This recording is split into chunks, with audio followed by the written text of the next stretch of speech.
Olá, amigos, nosso diálogo espírita de hoje começa com uma menção especial ao dia 31 de março, data que nos lembra os 145 anos de desencarnação de Allan Kardec, o codificador da doutrina espírita. Então nós vamos ver aqui hoje dar algumas pinceladas sobre a biografia, sobre a obra de Allan Kardec. Na sequência, nós vamos como saber se uma pessoa é médium e também o problema da identidade dos espíritos nas comunicações mediúnicas, né? E no quadro Presença Literária, um livro que trata da terapia de vidas passadas. E depois a nossa frase da semana. Siga conosco.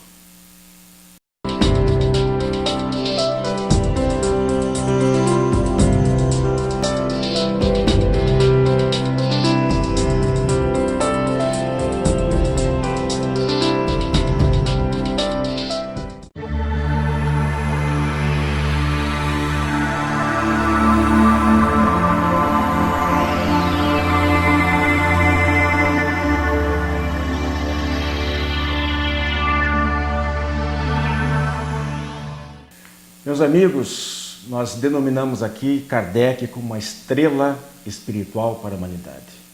Vamos ver hoje, em outras oportunidades falaremos mais, sobre o grande trabalho, sobre essa grande figura que no dia 31 de março de 1869 desencarnou, partiu para a pátria espiritual, aos 65 anos de idade. Com meus companheiros aqui, Robson Balaguer, João Donha, nós vamos ver aqui alguns traços biográficos e a contribuição para o ensino, para a cultura em geral e o seu papel na elaboração da doutrina espírita. Algumas datas aqui para vocês. Kardec nasceu no dia 3 de outubro de 1804 em Lyon, na França. Em maio de 1854, ele teve o primeiro contato com a doutrina espírita. Foi a época, o dia, o mês, né, que ele assistiu à primeira sessão espírita, das chamadas mesas girantes na época. Ele se interessou tanto pelos fenômenos que ele passou a observar melhor isso aí, mas a gente vai ver na sequência. Uma outra data importante, 18 de abril de 1857. Então, 11 meses depois, aliás, 25 meses, né, porque de 1854 a 1857 são 3 anos. São 35 meses depois do primeiro contato, ele lançava o Livro dos Espíritos em Paris. A 1º de janeiro de 1858, ele já lançava a Revista Espírita, que ele editou, dirigiu até a sua desencarnação. E uma outra data importante, 1º de abril também de 1858, quando ele fundou a Sociedade Parisiense de Estudos Espíritas, também ao qual ele dirigiu por muito tempo. E 31 de março de 1869, a desencarnação. Muito bem, passando aqui para o Robson, para o Donha, antes de se tornar espírita ou de procurar estudar os fenômenos espíritas, a formação de Kardec, né, ele era professor, pedagogo, ex-discípulo de Pestalozzi, na Suíça, humanista, criou vários cursos gratuitos, até em sua casa, poliglota e um observador muito austero. Então eu queria aqui com vocês ver esse trabalho inicial de Kardec aí, como é que era a metodologia de Kardec, especialmente qual a formação dele, como é que ele agia no exame de questões novas, de assuntos novos. Kardec é uma pessoa que, sem a gente derivar para a idolatria, para essas coisas assim, a gente tem que reconhecer que ele prestou um grande serviço ao conhecimento humano, à filosofia humana, trazendo praticamente um novo paradigma da humanidade, né? Porque no passado o ser humano enfatizava as coisas sempre na divindade, em Deus. Tudo era organizado para servir a Deus, para a classe sacerdotal e tudo aquilo. E quanto sangue que foi derramado em nome da divindade. Depois, o ser humano, a certa altura, ali por 1500 principalmente, um pouco antes, começou a se voltar para o próprio ser humano e a valorizar o próprio ser humano. Então nós começamos a construir um humanismo. A ênfase que era dada em Deus passou a ser dada no ser humano, no próprio homem. E aí, as revoluções emancipadoras e tal, e quanto sangue que foi derramado em nome da humanidade. Pois bem, Kardec trouxe um novo paradigma com os estudos dele, ou seja, ele trouxe a ênfase para o espírito, ele deu um passo a mais. A ênfase agora para o espírito que anima o ser humano. Tomara que não haja sangue derramado pela espiritualidade. Tanto é que ele não queria criar uma religião e não falou, não quero cegos, né, guiando os cegos, não quero que ninguém me siga pelo aquilo que eu falo, pelo que ele representava na sociedade parisiense, né, mas ou seja, tanto é que ele foi denominado a fé raciocinada, porque ele tinha um raciocínio muito lógico e ele ia além das questões. Quando alguma coisa não ficava clara para ele sempre ia além, a mais, ele queria saber, para, digamos assim, desemaranhar todo o nó, para que ele pudesse, então, trazer para nós não apenas não uma religião, mas trazer, digamos assim, uma filosofia de vida. O Kardec, ele começou a estudar, né, os fenômenos espíritas a convite de um amigo, e ele não acreditava, ele era também um cético, um incrédulo. Ele foi, porque respeitava a amizade, quando o indivíduo falou que as mesas não só giravam como falavam, né, que falavam entre aspas, no sentido figurado, ele disse, olha, eu só acredito vendo. E foi, viu e passou a tentar ver as causas. Então, ele inicialmente ele não teve, como o Robson disse, a intenção de escrever livros, nada. A intenção dele era a sua própria instrução, ele queria aprender, porque ele era um sábio. Ele queria saber para ele, mas com o desdobramento dos assuntos, ele foi convidado para assistir uma sessão na casa de umas outras pessoas, dos outros amigos, e daí começaram a aparecer certos espíritos se comunicando mais diretamente com ele, falando da missão que ele tinha. Ele fala, e aí está a chave para os enigmas de toda a humanidade. Né? Ele fala quando ele percebe... ele passou a perceber, né, Dona? Ele passou a perceber, ele diz o seguinte, olha, não existe efeito sem causa. E se o efeito é inteligente, a causa necessariamente tem que ser inteligente. Então, a partir do momento que ele eliminou várias hipóteses materialistas do estalo falante, de fraudes, de uma série de coisas, ele foi examinando e eliminando. Ele não era um tolo, uma pessoa crédula que acreditava em qualquer coisa que os olhos, ilusão... Ele tinha um espírito positivista, formado no século do positivismo. Né? Porque a educação dele foi sólida, como você mesmo falou, se citaram, né? Ele foi aluno de Pestalozzi, daí ele trabalhou bastante como professor Rivail na educação em Paris, difundindo Pestalozzi. E assimilou na Paris daquela época duas vertentes que dominavam o pensamento. Uma, o positivismo, que derivava para um materialismo, até porque queria só observar a matéria, etc. E tal, e um renascimento, digamos assim, do espiritualismo, de certas pessoas que ainda achavam que dava para ser mais eclético, dava para trazer o espiritualismo junto com o processo. Bom, quando ele tomou contato com esses fenômenos, que se chamam fenômenos insólitos, né, fenômenos diferenciados com a mente humana, ele aplicou o seu instrumental, digamos assim, metodológico, trazido do positivismo para observar esses fenômenos. E observou com racionalidade. E aí criou a teoria mais completa até hoje sobre a mediunidade ou essa sensibilidade paranormal, ou que nome se queira dar hoje em dia, vamos chamar de mediunidade dentro da teoria kardeciana. Ele elaborou a teoria mais completa, classificou os fenômenos, buscou os mecanismos, as causas, estudou. Se ele ficasse só aí, ele já traria uma contribuição muito grande para a humanidade no estudo desses fenômenos que poderiam prosseguir posteriormente com outros pesquisadores. Mas ele não ficou apenas na posição do cientista. Ele buscou agir como um homem integral, ou seja, ele passou também para analisar as consequências morais daquelas leis que ele estava descobrindo. E aí, com isso, ele elaborou uma doutrina, né? A doutrina espírita. A doutrina espírita que é uma doutrina filosófica, porque ela é abrangente. Ou seja, a partir de um conhecimento trazido através da pesquisa e da experimentação, ele aplicou esse conhecimento à compreensão dos diversos fenômenos, dos diversos problemas humanos. que, na verdade, ele só veio fazer o quê? Ele só veio descortinar aquilo que já existia. Né? Ele veio codificar uma doutrina. Mas, ou seja, por quê? Já existia tudo aquilo. Então, ele vem codificar. Inclusive, o próprio Evangelho do Cristo, ele traz a nós, como o Evangelho segundo o Espiritismo, que as pessoas acham que é uma coisa totalmente diferente, né?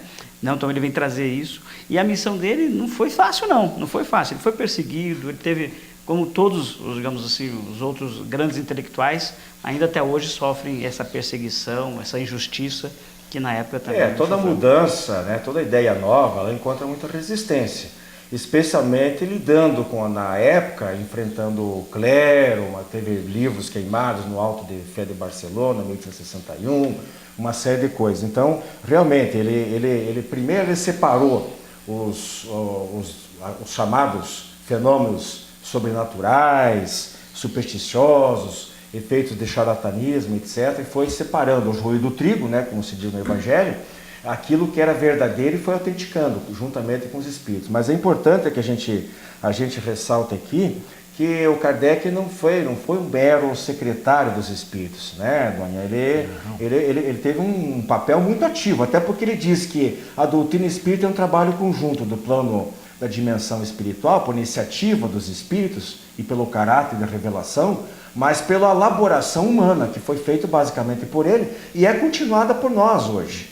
Nós que estamos aqui encarnados somos continuadores, esses pesquisadores, como nós falamos aí no programa anterior, que trabalham com a pesquisa na medicina, na área, na área jurídica, enfim, todo esse tipo de pesquisa são contribuições novas que os encarnados estão trazendo, dando continuidade, embora o edifício kardeciano ele esteja completo, né? É bom essa observação sua, para a gente ver que, apesar da humildade dele, colocando, não, essa é a doutrina dos espíritos, é a doutrina dos espíritos, mas você pode verificar que ele julgou os espíritos.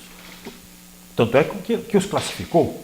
Né? Ele os classificou através da linguagem, tanto pela forma, pelo conteúdo, e por uma série de critérios que ele adotou, ele classificou os espíritos. Então ele fez um julgamento. E aí recebia orientação de acordo com o espírito. Aquele espírito, digamos, menos conhecedor das coisas, servia como depoimento, como alguém que contava a sua própria situação, e tudo isso serve de aprendizado. Como o próprio Espírito da Verdade diz a ele, não creais em todos os espíritos. Primeiro, testar e ver se eles são de Deus. Exatamente. Né? E ele aprendia com todos, né? Porque ele fazia esse julgamento. Exatamente. O espírito, digamos, mais atrasado vai contribuir com o seu depoimento, contando como é a sua situação no plano espiritual, e isso vai servir para você construir uma visão do plano espiritual. O espírito mais avançado, que tem mais conhecimento, mais quilômetros rodados, pode ensinar alguma coisa, já pode abrir novos horizontes. Né? O Kardec usava critérios muito rígidos para isso aí. Ele usou o chamado consenso dos ensinamentos espíritas, né? Dos espíritos. Ele não ouvia apenas um e já tomava aquilo como verdade. Como o Robson falou, recolhendo os ensinamentos baseados em João, né? Examinar antes os Espíritos são de Deus e etc. Erasto também fala, é preferível rejeitar 9 verdades do que aceitar uma única teoria, ou 10 verdades, do que aceitar uma única teoria falsa. Então Kardec partia desse pressuposto, ele consultava vários médiuns em várias partes do mundo, sem se conhecer, que naquela época as comunicações eram precárias, e com isso ele fazia realmente elaborou, comparava, analisava, raciocinava junto. Nas obras da codificação, ele trabalha muito com as introduções, com as conclusões, com as notas, com muitos comentários, tidos dele, que não eram dos espíritos, complementando os ensinamentos dos espíritos, esclarecendo melhor os ensinamentos dos espíritos. E aqui eu queria colocar também para vocês, a título de ilustração, né, que Kardec, segundo alguns levantamentos que a gente fez, teve algumas outras reencarnações, uma delas, porque antes ele se chamava Hipólito Leon Denis Rivail. Depois ele passou a chamar Allan Kardec, pseudônimo adotado de uma suposta, né, revelada para ele uma reencarnação anterior, quando ele fora sacerdote druida em 58 a.C. Mas ele teria sido João Rus sacrificado na fogueira, um sacerdote da antiga Tchecoslováquia, teria sido Quirilius Cornélios, um centurião romano na época de Jesus, e teria sido também Amenófis, em meados do século XIII, um sacerdote no Antigo Egito. Agora E foi ultimamente um discípulo de Jesus, que trouxe a codificação do Cristo.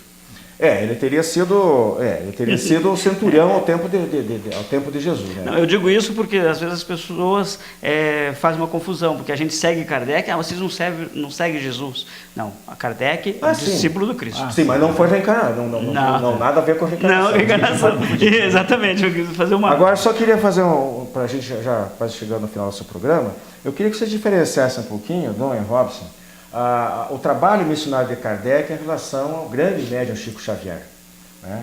Existe essa diferença, eu queria que você explicasse um pouquinho. O Kardec, o trabalho dele é de um pesquisador, o trabalho dele é de coordenador, ele interroga os espíritos, ele reúne as coisas e dá ordem e finalidade a todo aquele ensinamento. O Chico Xavier é um instrumento dos espíritos, digamos, um ser passivo, em que os espíritos se servem dele para transmitir as suas mensagens, mas ele vai precisar de outro ou de uma equipe que analise aquilo, que coordene aquilo e que dê continuidade àquele trabalho. Até porque também, digamos assim, como foi citado aqui, Kardec, ele estudou em Yverno, na Suíça, teve várias formações acadêmicas. Já Chico Xavier, ele teve acho que a 4ª série, mais ou menos, não chegou a isso, né? O primário. Então ele não tinha um conteúdo, digamos próprio, assim, intelectual tão grande como o de Kardec. Não, ele realmente foi um instrumento, como o Dom colocou, né? Ele seguia realmente todas as orientações de Emmanuel, principalmente que era seu mentor, né? Bom, meus irmãos, nós ficamos aqui com o nosso tema livre de hoje, fazendo essa homenagem, essa lembrança à grande figura de Allan Kardec na data de sua desencarnação, 30 de março. Segue o nosso programa, fique conosco.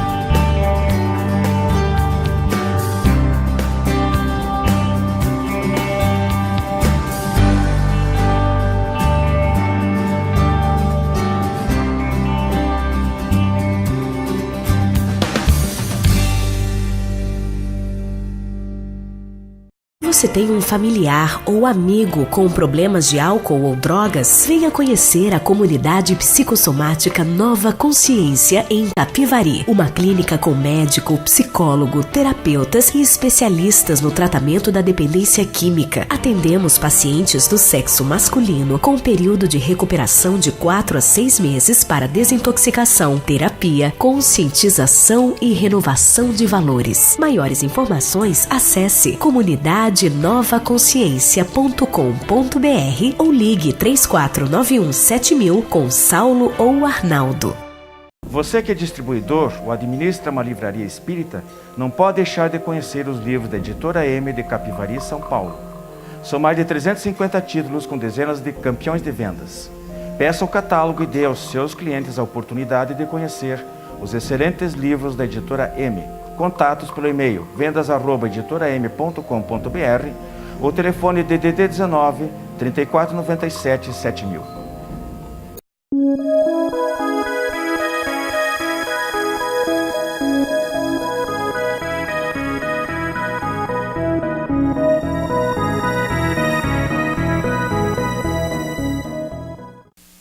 Olá, telespectadores. Nós vamos então responder algumas perguntas que nos foram enviadas.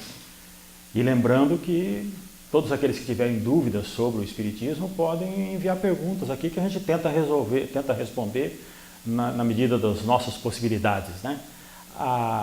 O site e o e-mail está divulgado aí no programa, então podem se comunicar conosco através dele. Uma pergunta bastante recorrente que tem sido feita cada pessoa quer saber se tem mediunidade ou não. Eu sou médium? Como é que eu sei se eu sou médium ou não? Bom, um dos princípios básicos da teoria espírita sobre a mediunidade é de que todos nós somos médiums. Mas eu sei que quando a pessoa pergunta isso, ela está querendo saber se ela é médium a esse ponto ostensivo, de produzir realmente fenômenos mediúnicos, ou pelo menos psicografar, ou que os espíritos falem através dela, ou qualquer coisa assim. E o que nós podemos responder é o seguinte: a única forma de saber isso é o exercício. Não tem outra forma. Porque alguns podem pensar em certos sintomas que indiquem a a presença de mediunidade, dessa mediunidade ostensiva. Mas esses sintomas podem ser confundidos com qualquer outra coisa, qualquer síndrome de pânico, porque certas pessoas acham que porque tem medo de escuro já tem mediunidade ou coisas parecidas. Existe uma série de outras coisas que ocorrem, de outros problemas que ocorrem com o ser humano, cujos sintomas são parecidos, então não daria certo por aí. Outra hipótese que alguns aventam seria uma consulta espiritual, né? Mas aí tem que se tomar muito cuidado também, uma em se saber, se conhecer o espírito comunicante, e outra também em se saber perguntar. Porque se a pessoa perguntar assim, eu sou médium, ele pode responder que sim, simplesmente que sim, porque dentro dessa ideia de que todos somos médios. Então, a melhor maneira de saber se tem mediunidade ou não seria a prática mediúnica, seria o exercício. E esse exercício, evidentemente, deve se procurar, principalmente para quem é neófito no assunto, né? Procurar um grupo organizado, um grupo que tenha um programa bem estruturado, tanto no seu aspecto teórico como no seu aspecto prático, e isso ele vai encontrar nos centros espíritas. Se integra num programa desse, num centro espírita que tem uma abertura democrática para isso, e passe a fazer o exercício, ele vai saber. E uma outra pergunta que nos chega é sobre os critérios de Kardec para validar o conhecimento espírita. E isso vale para nós até hoje, porque se nós mantemos ainda o contato com os espíritos, é importante sabermos quais os critérios para sabermos se não estamos sendo enganados. Bom, o que nós poderíamos responder aí é o seguinte: Kardec elaborou um método na abordagem com espíritos. A questão fenomênica, né, do fenômeno mediúnico, ali ele usou os métodos tradicionais das ciências, como as ciências normalmente fazem, como já tem sido explicado em suas obras e tal. Mas esse conhecimento novo, esse conhecimento específico do Espiritismo, ou seja, o ensino trazido para os espíritos, ele também adotou um critério de validação. Esse critério, primeiro, era se cercar de colaboradores insuspeitos, né, os médiuns. O médium que tem interesse já se torna um médium suspeito, que pode até fraudar o fenômeno para atingir o objetivo que ele quer, seja financeiro, seja para aparecer, né, ou seja um pagamento financeiro, ou um pagamento da sua vaidade, né, enaltecimento da sua vaidade. Então ele procurava médiuns desinteressados, tanto é que a maioria das suas mensagens ali no Evangelho segundo o Espiritismo, nós vamos ver que ele nem colocava o nome do médium. O outro critério é analisar as mensagens, tanto do ponto de vista da língua, da forma da linguagem, como do conteúdo. Verificar se não contraria verdades já estabelecidas. E o último critério principal dele era o consenso universal, o controle universal do ensino dos espíritos. Uma verdade não surge só num lugar, ela surge em vários lugares e simultaneamente, quando ela está amadurecida para surgir. Então ele observava essas diversas comunicações, submetia elas a uma análise por esse controle universal, e aí ele então podia validar o conhecimento espírita. Certo, então agradecemos a sua atenção e estamos à disposição para tentar responder outras questões que nos sejam enviadas.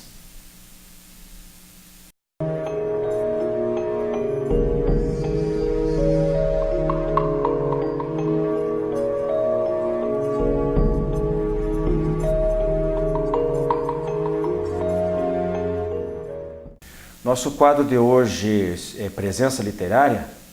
Nós vamos falar sobre o livro Terapia de Vida Passada e Espiritismo, Distanciamentos e Aproximações.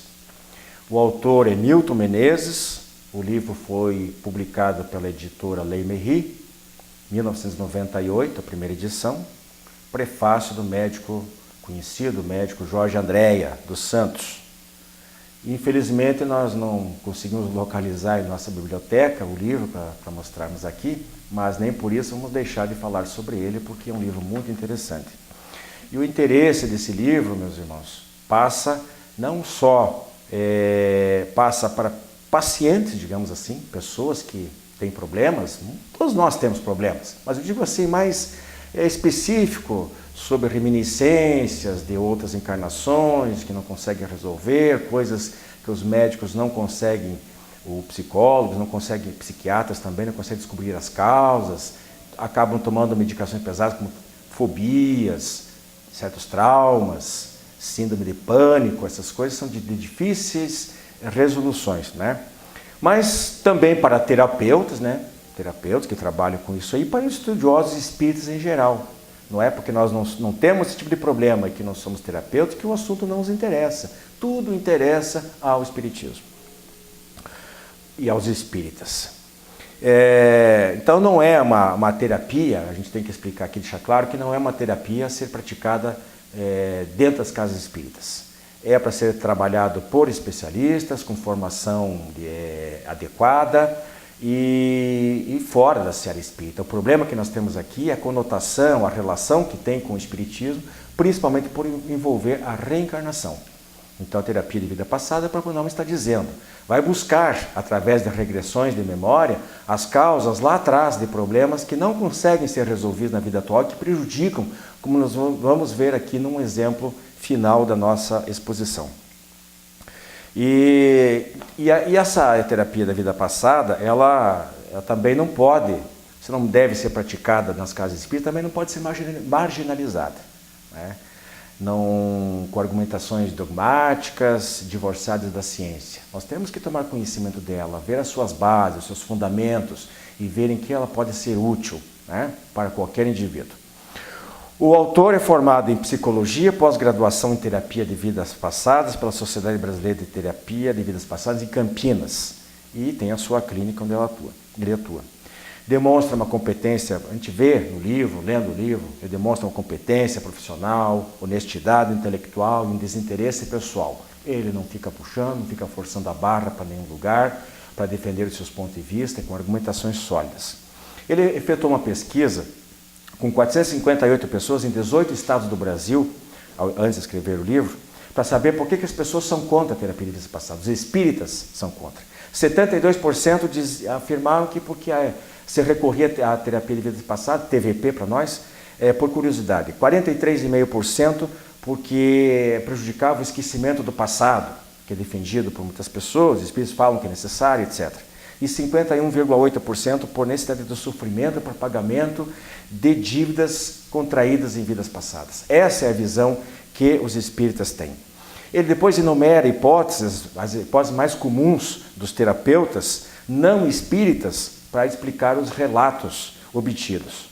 Na condição de espírita esclarecido e terapeuta competente, experiente, ele cita vários tópicos contrários e a favor da TVP, contidos nas obras básicas. Então ele cita no Livro dos Espíritos questões 392, 394 e o item 11 do capítulo 5º do Evangelho segundo o Espiritismo. A favor, as questões 399, 395, 19 e 20 do Livro dos Espíritos, os itens 15A e 15B do tópico Perguntas que se podem fazer aos Espíritos do Livro dos Médiuns. Leiam lá, leiam e comparem, faça como ele fez. Analisa as questões do esquecimento do passado e o uso de claras distorções pelos espíritas para essa necessidade de sofrimento para a quitação de dívidas passadas. Então, se esquecer o passado não quer dizer que tem que se ficar mortificando. Os espíritos falam no Livro dos Espíritos que você está doente, tem que procurar a cura. É direito seu, né? E outros subsídios a favor ainda, sobre a TVP, nos livros Entre a Terra e o Céu, página 82, do Chico Xavier e o André Luiz, O Homem Integral, página 107 e 150, de Valdo Pereira Franco e João de Ângeles, Loucura e Obsessão, página 91, também do Divaldo Pereira Franco, Manuel Filomeno de Miranda, Vinha de Luz, do Emmanuel, item 64, e é uma mensagem avulsa de Emmanuel, publicada na revista Reformador, da Federação Espírita Brasileira, dezembro de 91. Então, permeando um ou outro desses capítulos, é um caso clínico de uma mulher que tinha muitos problemas, tinha uma vida profissional boa, familiar, convivência, tudo, saudável, e que de repente passa a ter um problema grave de saúde, passa a ter um distúrbio de comportamento obsessivo em relação aos cuidados com os filhos. E não há solução, não encontra solução na terapia de vidas passadas, estou contando aqui bem resumidamente. Ela é revelada que na encarnação anterior, ela por negligência, os filhos que ela possuía morreram na casa incendiada. E ela criou tanto trauma, tanto o compromisso para a próxima reencarnação, que era a atual, de não errar mais, que isso ela estava cobrindo de zelos obsessivos os filhos. E isso prejudicava toda a vida familiar dela, o casamento, o trabalho e a própria relação com os filhos. Só a TVP fez com que ela normalizasse essa situação. Então, meus irmãos, o livro é ótimo, Terapia de Vidas Passadas, Distanciamentos e Aproximações, Milton Menezes. Procurem o livro, vocês vão ver que conteúdo maravilhoso, quanto estudo, quanto motivo de reflexão para todos nós. Grande abraço e muita paz a todos vocês. Fiquem conosco, ficam agora com a frase da semana. E até o nosso próximo programa.